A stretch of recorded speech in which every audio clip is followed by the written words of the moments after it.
2.5 ವರ್ಷದಲ್ಲಿ ಸಿಎಂ ಮೇಲೆ ಇರತಕ್ಕಂತ ಆರೋಪಗಳು ಯಾವುವು?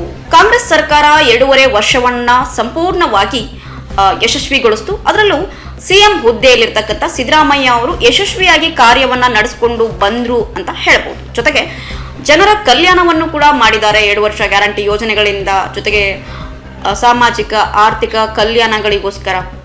ಜೊತೆಗೆ ಅವರ ಮೇಲಿರ್ತಕ್ಕಂಥ ಹಗರಣಗಳು ಅಥವಾ ಆರೋಪಗಳನ್ನು ಏನ್ ಮಾಡಬಹುದು ಅಂತಂದ್ರೆ ನಾವು ನೋಡ್ಬೋದು. ಯಾವ ರೀತಿಯಾಗಿ ಅಂತಂದ್ರೆ ಮೂಡ ಸ್ಕ್ಯಾಮ್ ಅಲ್ಲಿ ಏನಾಗಿತ್ತು ಅಂತಂದ್ರೆ ಸಿದ್ದರಾಮಯ್ಯ ಅವರ ಪತ್ನಿ ಪಾರ್ವತಿಗೆ 14 ಕೋಟಿ ವೆಚ್ಚದ ಒಂದು ಪ್ಲಾಟ್ ಏನಾಗಿತ್ತು ಅಂತಂದ್ರೆ ಅಲಾಟ್ ಆಗಿತ್ತು ಅವರ ಹೆಸರಲ್ಲಿ ಎಂಬ ಆರೋಪಗಳು ಕೇಳಿ ಬರ್ತಿವೆ.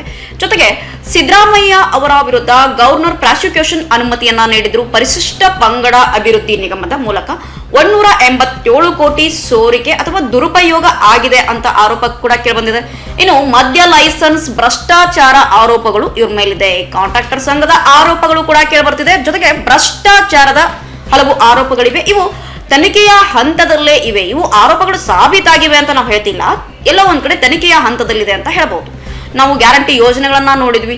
ಜೊತೆಗೆ ಹಲವಾರು ಅಭಿವೃದ್ಧಿ ನಿಗಮಗಳತ್ತ ಅವರು ತೊಡಗಿಸಿಕೊಂಡಿದ್ರು ಸಿದ್ದರಾಮಯ್ಯ ಅವರು.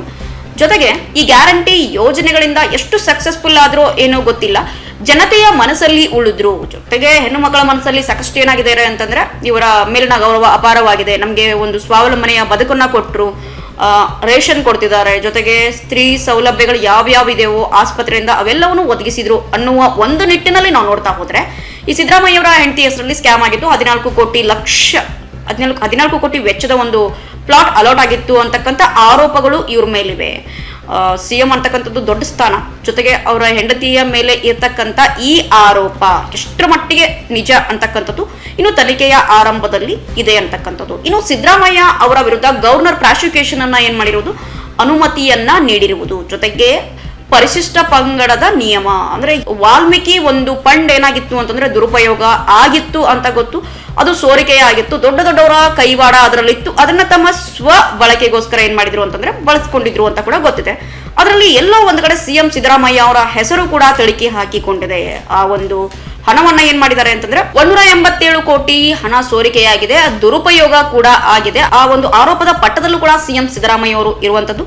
ಇನ್ನು ಮದ್ಯ ಲೈಸೆನ್ಸ್ ಭ್ರಷ್ಟಾಚಾರ ಆರೋಪದಡಿಯಲ್ಲೂ ಇದ್ದಾರೆ. ಈ ಮದ್ಯ ಅಂಗಡಿಗಳಿದಾವಲ್ಲ, ಜೊತೆಗೆ ಸಾರಾಯಿ ಅಂಗಡಿಗಳು ಅಂತ ಕೈತೀವಿ ನಾವು ಅವನ್ನ, ಅದರಲ್ಲಿ ಏನಾಗಿದೆ ಅಂತಂದ್ರೆ ಇವರ ಪಾಲು ಇದೆ ಅಂತ ಕೂಡ ಆರೋಪಗಳು ಕೇಳಿ ಬರ್ತಿವೆ. ಜೊತೆಗೆ ಕಾಂಟ್ರಾಕ್ಟರ್ ಸಂಘದ ಆರೋಪ ಕೂಡ ಇದೆ. ಭ್ರಷ್ಟಾಚಾರ ಅಲ್ಲಿ ನಡೀತಿದೆ. ಯಾವುದೇ ಒಂದು ಇಲಾಖೆಯಲ್ಲಿ ಏನ್ ಮಾಡ್ಬೋದು ಅಂತಂದ್ರೆ ಕೆಲಸ, ಅದು ಎಸ್ಪೆಷಲಿ ಎಲ್ಲಿ ಅಂತಂದ್ರೆ ಕಾಂಟ್ರಾಕ್ಟರ್ ಸಂಘದ್ದು ದೊಡ್ಡ ಕಟ್ಟಡ ಮಳಿಗೆಗಳು ಸ್ಟಾರ್ಟ್ ಆಗ್ಬೇಕು ಅಂತಂದ್ರೆ ಅಲ್ಲಿ ಏನಾಗ್ತಿದೆ ಅಂತಂದ್ರೆ ಕಾಂಟ್ರಾಕ್ಟರ್ ಒಂದು ಅನುಮತಿ ಬೇಕೇ ಬೇಕು. ಆ ಕಾಂಟ್ರಾಕ್ಟರ್ ಹೇಳಿರುವ ರೀತಿ ಎಲ್ಲ ಒಂದ್ ಕಡೆ ಭ್ರಷ್ಟಾಚಾರದ ಆರೋಪ ಇದೆ ಅಂತ ಕೇಳಿ ಬರುತ್ತಿರುವುದು ಉಂಟು. ಈ ಒಂದು ಭ್ರಷ್ಟಾಚಾರದ ಆರೋಪದ ಹಿನ್ನೆಲೆಯಲ್ಲಿ ಹಲವಾರು ತನಿಖೆಗಳಿಗೆ ಏನ್ ಮಾಡಿದ್ದಾರೆ ಅಂತಂದ್ರೆ ಸಿದ್ದರಾಮಯ್ಯ ಅವರು ತಮ್ಮನ್ನು ತಾವು ತೊಡಗಿಸಿಕೊಂಡಿದ್ರು. ಜೊತೆಗೆ ತನಿಖೆಯ ಹಂತ ಸಂಪೂರ್ಣವಾಗಿ ಯಶಸ್ವಿಯಾಗಿತ್ತು. ಒಬ್ಬ ಜನನಾಯಕ ಯಾವ ರೀತಿಯಾಗಿ 2.5 ವರ್ಷ ದಕ್ಷವಾಗಿ ಆಡಳಿತವನ್ನ ಆಳಿದ್ರು, ಜನತೆಯ ಮನ ಮುಟ್ಟುವಂತ ಕೆಲಸವನ್ನ ಮಾಡಿದ್ದಾರೆ.